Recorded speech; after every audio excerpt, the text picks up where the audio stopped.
Bienvenue à tous au module 2 de cette formation qui est la maternelle pour chiots. Dans ce module, je vais vous montrer comment entraîner les comportements de base à votre chien.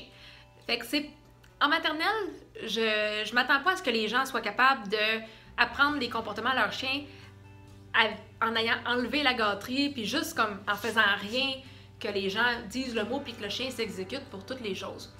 Dans le cours de maternelle, si la personne peut amener son chien en position assis juste avec le geste, ou coucher juste avec le geste, ou n'importe quel comportement juste avec le geste, tu sais qu'on n'a plus besoin d'avoir la gâterie, ça c'est bien en masse.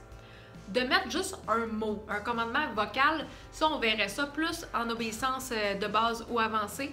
Fait que essayez de pas vous mettre la barre trop haute, allez-y au rythme de votre chien. Fait que dans le module 2, on va voir ensemble comment faire le assis, le couche, donne, reste, touche pas. Fait que des comportements qui sont tous assez importants à apprendre à notre chiot. Puis même si c'est des comportements qu'on n'utilise pas dans la vie de tous les jours, vous allez voir à un moment donné dans votre vie qu'ils sont quand même assez importants pour un paquet de petites choses qu'on n'aurait pas pensé. Comme par exemple, le assis, ça c'est vraiment le plus important. Il faut que le chien soit capable de s'asseoir, peu importe la situation, parce que ça va... Quand on arrive dans une situation de stress ou une situation où on a de la misère à avoir l'attention de notre chien, si on est capable de rentrer en petit mode d'entraînement où on lui demande un assis puis qu'on a son attention, c'est beaucoup plus facile de travailler en équipe avec lui ou le distraire d'une situation. Fait que le assis, super important. Le couche, puis le reste, là, c'est des comportements qui sont juste le fun à apprendre pour quand on veut avoir des moments de répit. Fait que si on veut entraîner nos chiens à être tranquilles quand on écoute la télé ou juste tranquille, tout court, patate, on va entraîner des couchers puis des restes longtemps pour qu'on puisse écouter une émission de télé sans que notre chien nous gosse. On va apprendre au chien que c'est un comportement d'attente. Fait qu'on va apprendre le chien à se contrôler un peu, qu'il n'a pas tout le temps besoin de nous picosser pour nous faire réagir. Fait que coucher puis reste, ils vont être importants à apprendre si vous voulez être capable d'entraîner des moments de répit.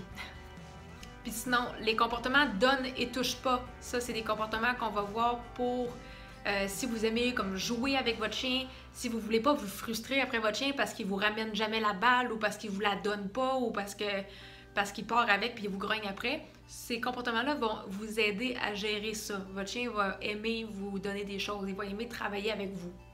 Puis le touche pas, ce qui est le fun avec ça, c'est que même si on se dit qu'on le pratiquera jamais dans la maison, il y a une de mes élèves elle me contait ça après son cours, c'est qu'elle avait beaucoup pratiqué le touche-pas.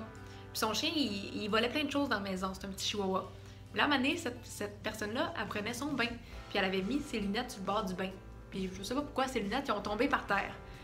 Le chien est arrivé en courant, c'est comme un chien qui veut prendre les lunettes puis partir avec. Fait que là, le scénario, il aurait été beau, la madame, il aurait fallu qu'elle se lève, elle plein de mousse, puis courir après le chien dans la maison. Mais juste quand que le chien s'enlignait pour les lunettes, elle a dit touche pas. Le chien s'est assis, il a regardé la madame. Fait que ça a valu la peine d'apprendre le touche pas, ça lui a sauvé sa paire de lunettes. Peut-être qu'il l'aurait pas brisé, mais c'est le fun de voir quand même que quand on met les efforts, le chien il comprend bien, puis ça nous évite des frustrations inutiles. Fait que sur ce, je vous souhaite bonne chance pour la suite du module 2. Si jamais vous avez des questions, s'il y a des choses à quoi vous voulez que je vous réponde personnellement, juste me laisser un commentaire en bas des pages, après chaque vidéo, en bas de chaque page, vous avez une section commentaires pour me laisser vos commentaires. Bye tout le monde, bonne chance!